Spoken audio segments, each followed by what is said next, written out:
Salut! Vous écoutez Les Sex-Maîtresses, Audrey, Sarah et Valérie, diplômées de la maîtrise en sexologie et féministes du plus profond de notre âme. Que vous soyez calé ou novice en la matière, on vous parle de sujets sexos, de sujets féministes, parsemés d'anecdotes cocasses.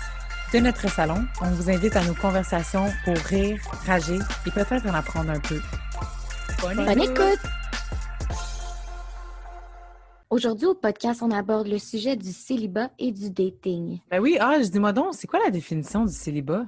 Oui, le célibat, selon le Larousse, c'est l'état de quelqu'un en âge de se marier et qui n'est pas marié. Voulez-vous la définition du dating? Ouais, tant qu'à y être, j'avais jamais pensé à ça. Vas-y donc. Le dating, c'est le stade de relation romantique chez les humains où deux personnes se rencontrent socialement dans le but de vérifier par chaque personne si l'autre personne remplit les critères pour un potentiel amoureux. Donc, c'est se faire la cour sous la forme de rencontres sociales et d'activités.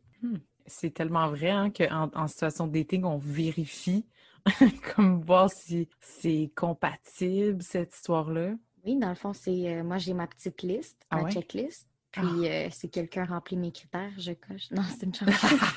OK, j'étais genre, es-tu sérieuse? On va se le dire, les applications de rencontre, c'est sur les critères de beauté, là, les critères des gens. Ah ouais, c'est clair. Ça fonctionne.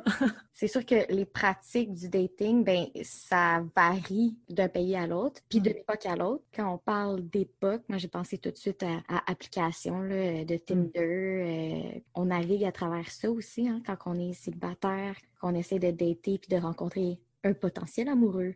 Oui, tout à fait. J'ai trouvé une recherche aux États-Unis du centre de recherche Pew, P-E-W, qui a fait une recherche sur les adultes qui disent avoir utilisé un site ou une application de rencontre. Puis, ce serait à peu près 30% des adultes, quand même, qui auraient utilisé des applications de dating. Wow. L'un des facteurs les plus importants, c'était l'âge. Les 18 à 29 ans, 48% d'entre eux avaient utilisé Tinder ou autre site de rencontre, tandis que les 30 à 49 ans, c'était 38%. Puis, il y avait quand même des 50 ans et plus, il y avait quand même 16% d'entre eux qui avaient dit avoir utilisé un site ou une app de rencontre. Est-ce que c'était Tinder particulièrement ou... Ouais, non, c'était vraiment tout site et toute application de rencontre en général. En fait, il parle de certaines applications plus précisément, par exemple, pour l'orientation sexuelle. Les personnes lesbiennes, gays et bisexuelles rapportaient avoir utilisé ces plateformes-là à 55%, comparativement à 28% des personnes qui s'identifiaient comme hétéros, qui est quand même une grosse différence. Ouais, which makes sense. Ils sont peut-être en minorité, donc si une application de rencontre, ça rend les choses plus faciles pour eux, c'est clair qu'ils vont peut-être s'orienter vers ça. Oui, mais je suis d'accord avec toi, mais probablement aussi que les places de rencontre, les bars, les restaurants, peut-être que quand tu es sur une application expressément pour les personnes de ta communauté, ben c'est quand même plus un safe space, j'imagine. Tellement. Tu sais que l'autre personne est possiblement de la même orientation sexuelle que toi, fait que d'emblée, c'est comme des questions que tu te poses moins. On fait pas partie du 39% des utilisateurs qui disent avoir été dans une relation sérieuse ou avoir épousé quelqu'un qu'ils ont rencontré sur une application ou un site. Ben non, mes expériences n'étaient pas... Non, j'ai pas... Ouais, c'était pas très concluant. Non, comme quoi? Ben, ça dépend dans quel mood que t'es aussi. Tu sais, des fois, c'était comme, OK, plein de gens intéressants. Une semaine après, t'es comme, voyons donc, c'est donc bien décevant. Puis là, je pense en particulier aux bio. Tellement d'exemples de bio pas alléchantes. Moi, ce que je voyais, c'était d'une tristesse, là. Comme quoi, par exemple? Ben, c'était beaucoup des trucs du genre, tu sais, dans la bio du gars, c'est écrit, si t'es une conne, swipe à gauche. Ou, les deux, c'est des vrais exemples. Vous dites que vous voulez qu'on vous traite bien, mais c'est pas vrai. Mais ça me fait penser, tellement vrai, des fois, il y a des trucs sur les bios comme pas de crise de folle ou genre, tu sais, les gars qui demandent pour rien de compliqué. Vas-y à la positive. Ouais, c'est un esti gros red flag, là. Ouais, j'avoue. Je trouve que la rencontre en vrai de vrai est tellement plus riche que des fois, les applications, c'est que c'est souvent sur papier versus dans la vraie vie. Fait que sur papier, il y a comme, OK, une belle apparence, il a l'air d'avoir les mêmes valeurs que moi, il a l'air d'avoir les mêmes activités que moi. Puis finalement, tu rencontres la personne, puis tu trouves même pas qu'elle est à ton goût parce que de toute façon, il y a pas d'humour, comme la chimie, il n'y est pas. Tandis que de l'autre côté, par exemple, tu pourrais rencontrer quelqu'un que tu n'aurais pas nécessairement swipe à droite. juste après 3 minutes, tu le trouves vraiment plus beau que si tu l'avais vu en photo. Les personnes sont tellement multidimensionnelles que dans une application, c'est souvent ça. C'est décevant parce que, ou bien l'apparence était pas ce à quoi tu t'attendais, ou bien la personnalité. Mais je suis tellement d'accord avec toi, Hodge, dans le sens où, comme tu le dis, tu sais, c'est quasiment impossible de représenter la personnalité de quelqu'un sur un profil Tinder en comme 140 caractères ou moins. C'est vraiment rough. Même moi, j'ai l'impression que la façon que je me représente aussi, c'est peut-être pas complètement qui je suis, mais d'autant plus de raisons d'essayer de le dire le plus real possible. S'il y a un takeaway message pendant ce podcast-ci par rapport aux applications de rencontres, c'est juste soyez vous-même. Vous avez des défauts, ça fait partie de vous. C'est comme on vous aime pour ça, on vous haït pour ça. Mettez-le, man, comme je veux le savoir. Peut-être que ça va me parler. Puis si au bout du compte, ça me parle pas, OK, mais au moins, j'aurais eu toi. Ça se serait peut-être plus rapproché de la vraie vie, justement. Puis je sais pas si vous avez eu ces impressions-là, parfois comme une nature vraiment négative associée au célibat, qu'on reçoit souvent de la pitié ou comme des speeches inspirationnels comme de quoi c'est correct, on va pas être célibataire longtemps parce qu'on est donc cute, ça va venir, notre prince charmant va arriver éventuellement. Puis moi, j'aimerais savoir, j'ai réfléchi de façon critique à cette chose-là, puis je trouve ça dommage que le célibat soit représenté de façon vraiment négative. Je sais pas si vous avez eu cette impression-là. J'ai vraiment la même impression que toi, puis je trouve qu'en vieillissant, puis avec mes amis qui se cassent, puis qui ont vraiment plus une vie de couple, j'ai comme l'impression des fois, pas juste moi, mais de se faire classer en tant que célibataire dans la case de « Inquiète-toi pas, tu vas y arriver, tu vas trouver quelqu'un. » C'est comme « Quoi si je veux pas trouver quelqu'un? C'est peut-être pas ça mon but en ce moment, là. J'ai plein d'autres projets en tête, tu le sais pas qu'est-ce que je veux, puis me faire imposer que je suis supposée être en couple pour être heureuse, j'ai vraiment un problème avec ça. Puis pour être honnête, j'ai vraiment des parents géniaux qui ont jamais demandé ça. Je peux donner l'exemple de ma sœur qui a 40 ans puis qui est célibataire. Tu sais, j'ai pas des parents qui ont demandé « Puis c'est quand qu'on va avoir des petits-enfants? » ou tu sais, des questions comme ça. Je trouve que c'est encore plus choquant parce que j'ai jamais vécu ça. Puis là, j'ai des amis, des sous-entendus de gens qui me disent à quel point je fais pitié. Ah ouais, hein? Oui, mais c'est pas tout le temps « Ah, tu fais pitié ». C'est pas autant explicite, mais moi, je m'en souviens en particulier, plus on avance en âge, plus il y a des situations aussi que tu te dis « Ah, là, je le sens, là, je le sens que je fais pitié, là, je suis donc en retard, mettons ». Oui, c'est ça, je me souviens qu'un moment donné, quelqu'un m'avait dit « Ah, inquiète-toi pas, ça va venir ». Puis j'y avais répondu « Ou pas, puis ce sera pas grave ». Puis le regard, c'était comme garde espoir. My God! Oh ouais? Ouais, tu sais, c'était vraiment... je l'ai filé de même. T'es comme, tu sais, je veux pas faire pitié. Après, même quand t'essaies de pas faire pitié, on dirait que t'essaies trop. Fait que tu fais pitié, tu peux pas t'en sortir. Ouais. Ben, c'est vraiment intéressant. C'est ça, comme vous le nommez exactement. C'est comme une prescription, un moule dans lequel on fit pas. Le moule, c'est d'être en couple, puis on fit pas dans ce moule-là. Le but ultime, comme tu dis, Sarah, que tu l'as nommé, pour être heureuse, c'est vraiment d'être en couple. Mais à toutes les rencontres de souper de famille, où il faut qu'on dise à notre mononcle que c'est bien correct, qu'on n'a pas de chum. Ou moi, je me suis fait demander par ma mère récemment, elle était trop cute, tu sais, elle était comme, tu sais, je veux juste pas que tu sois seule. Tu sais, je veux que tu trouves quelqu'un pour toi. Puis j'étais genre, mais maman, comme je suis vraiment bien seule. Puis yo, le problème, c'est pas que je suis pas extraordinaire, là. Non, je sais que je suis extraordinaire. C'est pas ça, là. Ouais, il y a juste personne d'assez extraordinaire pour moi. Ouais, mais c'est pas un symbole de nous. C'est un symbole de plein d'autres choses, mais ça ne parle pas de notre valeur. Pourtant, c'est vraiment associé au succès de ta personne dans notre société. Puis je pense dans de nombreuses sociétés, là, c'est vraiment perçu comme l'ultime succès de ta vie. Ouais. Oh, je sais pas, ça c'est ma deuxième impression là, qui va embarquer, puis j'aimerais ça vous entendre là-dessus, mais à quel point, quand tu, entre guillemets, réussis à trouver quelqu'un, l'être cher, c'est tellement célébré. Admettons qu'on décide en couple de franchir les grandes réussites, les grandes étapes là, du narratif de couple. On a des cadeaux, puis on a des éloges, puis on a le droit à un gros party, puis on a le droit à de l'argent, puis on a le droit à plein de choses comme de validation sociale, puis de capital social en tant que personne célibataire. ou en tant que personne, même en couple, qui décide de ne pas se marier, de ne pas avoir des enfants, tu sais, de ne pas vivre ensemble, on n'a jamais ces célébrations-là.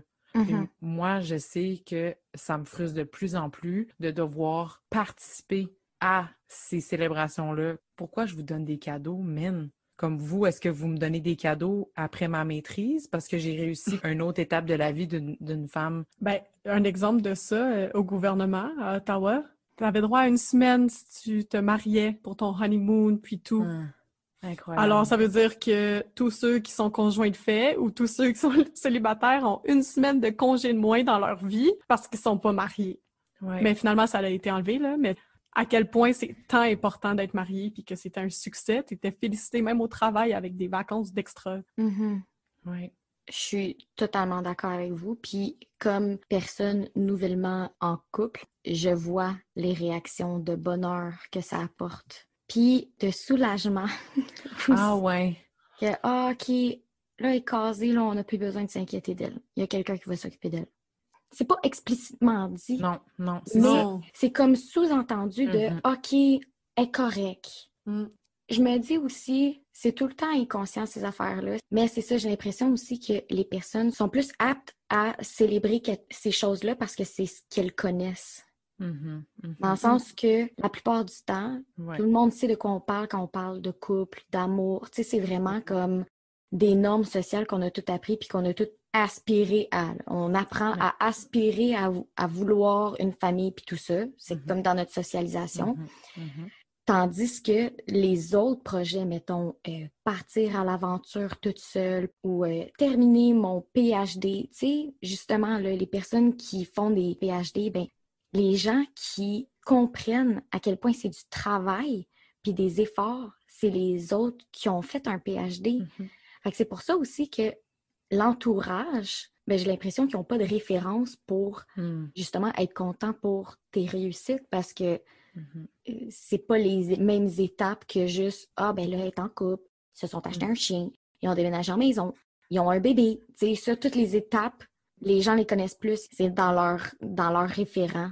Sachant que comme à partir du 21e siècle, on essaye peut-être de réfléchir le couple autrement, de se détacher d'une espèce de prescription, de devoir franchir les étapes qui vont donc nous rendre heureux ou heureuses. Si on se détachait de ça, ça ressemblerait à quoi les célébrations?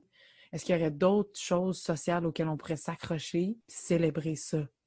Aviez-vous vu, justement, il y a plusieurs posts là, sur les réseaux sociaux que c'est des femmes avec leur manuscrit là, de PhD en main, puis c'est comme si c'était une photo de bedaine, puis des trucs comme ça. C'était vraiment pour faire la joke de « ça, c'est ce que j'ai mis au monde, c'est tout ce travail-là. Je devrais avoir autant de praise que justement un photoshoot de bedaine. » Ça, je trouvais ça une bonne idée. Encore une fois, toutes les étapes de la vie qu'on estime comme des succès, comme le bébé, le mariage, etc., c'est encore tout de notre héritage judéo-chrétien, là. On se dit détaché de la religion, mais on s'entend que c'est exactement ce que la religion nous demande, de se marier, de faire des enfants, de rester en couple pour le restant de ses jours. Tout ce qui est célébré encore, c'est de notre héritage judéo-chrétien. C'est vrai. C'est difficile de se défaire de ça. On a construit des choses qui sont comme... qu'on a l'impression qu'ils sont à l'extérieur de ces normes-là, mais dans le fond, qui sont enracinés là-dedans. Ça a plein de bon sens.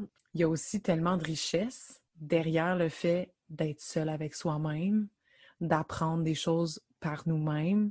Dans le dating aussi, il y a plein de richesses là-dedans que peut-être des gens qui ont rencontré leur high school sweetheart puis qu'ils se sont mariés puis that's it.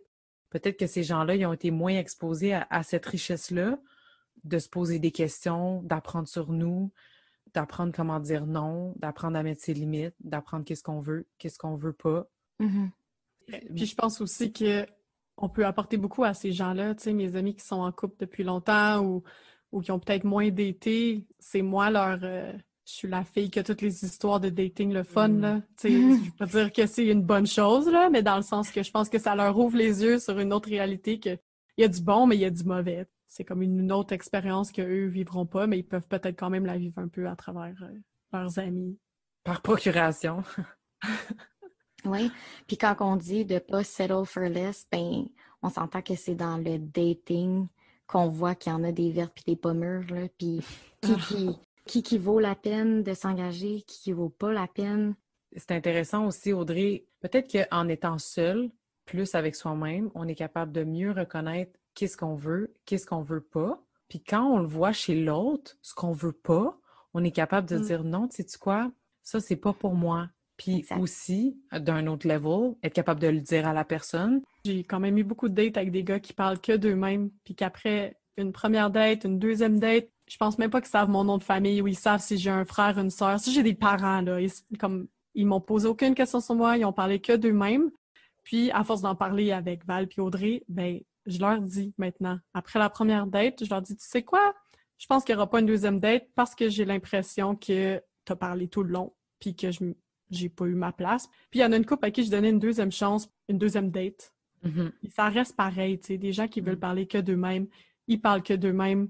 Bref, tout ça pour dire que tu finis par savoir qu'est-ce que t'aimes pas, puis être capable de le dire aux gens. Peut-être que si ce gars-là, il se le fait dire par 4 filles qu'il n'est pas capable d'écouter, puis il fait que parler de lui-même, peut-être que ça va lui donner une idée.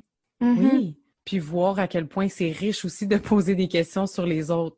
Par exemple, ça c'est un exemple super concret, Sarah, que tu nous donnes là.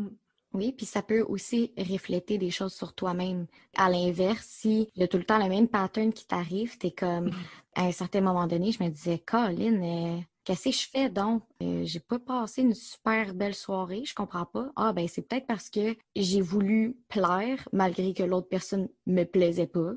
Pourquoi je suis restée là toute la soirée quand je m'amusais pas, tu sais? De comprendre qu'il faut aussi que je dise, ah, ben tu sais quoi, moi je suis pas intéressée, je peux-tu m'en aller? Mais c'est vrai, là. Puis il y a plus en plus de femmes qui se donnent à peu près 1 heure, puis après 1 heure, ils sont comme, pour vrai, je m'emmerde, ou ça clique pas, ils le disent, puis ils partent. C'est pas mal poli, dans le fond, là, tu sais, tu fais pas perdre de temps à l'autre personne non plus. Oui. Ça coûte moins cher pour la soirée. Ça t'appartient aussi, là, si tu le sens pas, puis c'est tout. Tu sais, moi, j'ai eu des belles dates avec des gars. Ça s'est super bien passé. On a même eu des belles conversations, des dialogues, là, vraiment pas des monologues de leur part ou rien, mais ça s'est super bien passé. Puis malgré ça, je le sentais pas. Puis tu sais quoi? C'était vraiment correct. Je l'ai dit au gars. J'étais genre, tu sais quoi? Je le sens pas de mon bord. Tu sais, t'as rien fait de mal, comme ça, c'est pas problématique. C'est juste... Des fois, c'est drôle. Sécurité, hein? T'as comme une impression. C'est ça, t'es comme, faut que tu suives ton gut feeling. À quel point tu vas te faire marcher dessus pour plaire. Tu sais, comme c'est ça, là. Puis si l'autre personne aussi fait la même réflexion de son bord, remarque que c'est pas de sa faute, ben là, c'est comme, OK, ben ça m'appartient pas. Comme il y a des choses qui peuvent t'appartenir dans le dating, puis il y a des choses qui t'appartiennent visiblement pas. Quelqu'un qui part comme ça sur une date, c'est genre, oh, OK. Tu peux poser la question, genre, j'ai-tu fait quelque chose? Puis si la personne te répond non, ben, ça arrête. Ben, ça demande quand même beaucoup de maturité aussi, là. Je veux dire, moi, si quelqu'un arrivait à une date, puis après, comme une demi-heure, me dit, hey, tu sais quoi, non. Puis il part, j'aurais de la misère à dire, hey, ça m'appartient pas. C'est rough, Audrey, je te comprends, comme l'émotion va être là quand même, puis c'est sûr que c'est comme, oh, c'est vraiment plate que ça n'a pas marché. C'est sûr qu'il va y avoir une émotion, là. Mais à la fin de la journée, c'est pas dans mes sphères de contrôle, ça ne m'appartient pas dans ce sens-là, là. C'est comme la personne, elle a la liberté puis elle a l'autonomie de choisir qu'est-ce qu'elle veut puis qu'est-ce qu'elle veut pas. Puis si moi, je ne suis pas qu'est-ce qu'elle veut, ben parfait, man. Bisous, bye, va-t'en. J'ai pas envie de pédaler dans les excuses ou d'essayer de changer ma personne pour essayer de m'adapter à ce que toi, tu veux. C'est pas des rejets personnels, je pense aussi. Ouais. Non, c'est ça. Je pense aussi que quand tu commences à comprendre c'est quoi la game de dater puis d'être célibataire, c'est vraiment d'être bien avec toi-même puis de faire comme, tu sais quoi, si ça marche, ça marche. Si ça marche pas, ça marche pas. Moi, je suis vraiment du genre à me poser des questions et à me demander qu'est-ce qui a pas marché, qu'est-ce que j'ai fait, qu'est-ce qui a pas plu, qu'est-ce que j'aurais dû faire. Ça, c'est vraiment pas à faire, dans le fond. Ah, c'est bon. C'est des bons conseils. Ouais. Quand on dit rester soi-même, ben, c'est aussi rester fidèle à nous-mêmes. Oui. Je te feel, c'est tough de faire ça. De le savoir, de le reconnaître, de le mettre son pied à terre, de le dire, de le suivre. C'est pas évident. Parce que justement, on a des envies de plaire, là. Tout le monde a des envies de plaire. On veut pas brusquer les gens, être rude. Mais justement, si tu as tendance à vouloir plaire, ben là, ce que tu vas regretter, c'est ah, ben, j'ai peut-être pas joué assez, j'ai peut-être pas été assez comme ça, pas été assez comme ça. Au moins, quand t'es toi-même, c'est comme, ben, tu sais quoi, j'ai été vraiment moi-même, j'ai montré mes défauts, mes qualités, puis si ça lui plaît pas, ben ça va jamais marcher parce que je suis une même. T'as pas à te poser la question de « Ah, mais là, si j'y avais dit cette anecdote-là, si je m'étais pas empêchée de faire telle affaire, si j'avais plus montré mon côté conne, là, mon côté qui niaise, peut-être que je l'ai... » T'as pas à se poser ces questions-là, ça n'a pas marché, c'est tout. Tout à fait. Donc, plusieurs personnes perçoivent le célibat comme quelque chose à combattre ou à remédier le plus rapidement possible. Le célibat est aussi perçu comme quelque chose qui doit être temporaire et vite être réglé. Pourtant, bien que le dating à l'ère numérique peut être épuisant pour toutes les raisons qu'on a nommées aujourd'hui, ça laisse des bonnes histoires à raconter et ça permet surtout de faire une pause puis de prendre ce moment pour se recentrer sur les choses importantes dans notre vie. Le célibat devrait être perçu comme l'occasion ultime de repenser sa liberté. Quand je parle de liberté, je parle de sa liberté de faire des choses sur notre bucket list, sa liberté d'aller où on veut, quand on veut, sa liberté d'avoir peu ou pas de compromis à faire avec une personne qu'on fréquente. Que ce soit une période courte ou longue dans une vie, pourquoi ne pas l'utiliser pour faire ou découvrir vos activités préférées? Pourquoi ne pas voir le célibat comme un outil pour réfléchir à ses priorités de vie? Et surtout, pourquoi ne pas utiliser cette période pour être confortable avec la solitude et avec soi-même? Merci d'avoir été avec nous pour cet épisode des Sex Maîtresses. On espère avoir stimulé vos réflexions et inspiré vos prochaines conversations avec vos proches. Suivez-nous, partagez nos épisodes sur vos réseaux sociaux et surtout, faites-nous plaisir et écrivez-nous vos questions, vos impressions et vos suggestions. Les Sex Maîtresses vous souhaitent une bonne semaine. Bisous, bye!